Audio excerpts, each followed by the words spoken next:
Namaste and welcome back to Waking Up with Mindful Serenity Yoga. And we're going to continue with our concept exercise, pulling out a concept, speaking on it impromptu for 4 minutes. And I will say 4+ minutes because I tend to be going way over every time I speak. These concepts are so hard to grasp into a 4-minute little lecture because they are so inexplicable in themselves. And again, concepts are just pointers, pointing to something that really cannot be explained with words. So I'm going to begin by taking a deep breath to anchor myself into my body, into this present moment, into what is, and getting the ego out of the way, detaching a bit from the ego as I take that breath. So the word I have now is a very important word, and it's healing. Healing. What does it mean, healing? Whether we know it or not, we are all healing. We are all healing basically from a false illusion of who we think we are as we fall back into the health and wholesomeness of who we truly are. And that's just a bunch of concepts that won't make sense to anybody until they begin this healing process.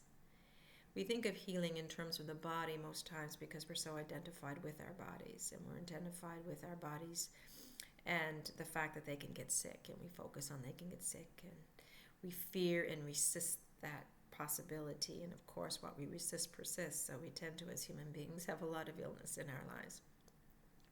And we think that healing is healing from physical disease or ailments.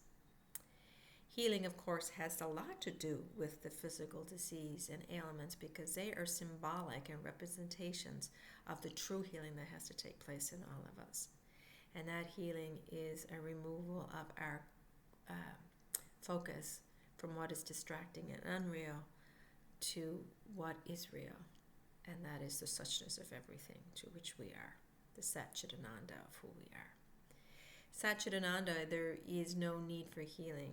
In true soulfulness, there is no need for healing because the soul, that essence of who we really are, and I don't care if you use the word soul or spirit or consciousness or higher awareness, whatever you use, that essence of who we truly are is whole and complete as it is. It is not broken. It does not need to be sewn together with sutures. It is not diseased. It does not have to have parts of it removed in order to be well. It is whole and complete with every tiny bit of it, every lump, every crook and cranny, every wrinkle, every diseased part, every real part. Because it is the experience of life that we're having as it is that is wholesome and healthy. What is unwholesome and healthy, in need of healing, is our resistance to this experience we have been given. Our stories that we created about it, that we tend to get stuck in, are unhealthy. They keep us from experiencing wellness and wholeness. The narratives we use when we look around our world are unhealthy. Our defense mechanisms that we think we need to use in order to defend this idea of me we have, the psyche, from further pain and suffering, are unhealthy because they keep us from experiencing the wholeness of who we are. Suppression and repression, for example, denial or avoidance. Pushing this idea that we can push away life and life circumstance so that we feel safe and protected and whole, not whole, but okay on the inside.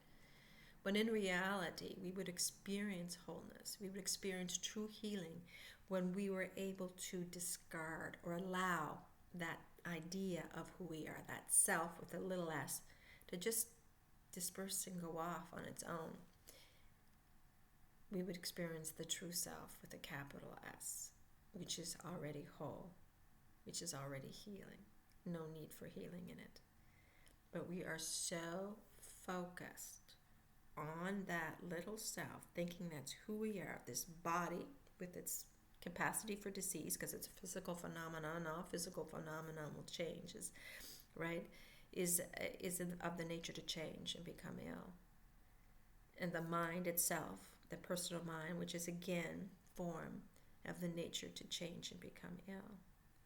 So when we focus on those two things, we think that's the only healing we have to do, and we get lost in that. In reality, they're not even who we are. removing our attachment to these things and our identification with these things are the things that will truly heal us. And that's what healing is all about. Healing is a spiritual journey, not a physical one or a mental one. So you can have as many physicians in your life, as many psychologists, psychiatrists in your life as you feel you need. And by all means, yes, we need to use them. But the true healing you need to do involves letting go of who you think you are. It involves actually dying to be reborn to the true self, who you are, that does not need any healing. Thank you.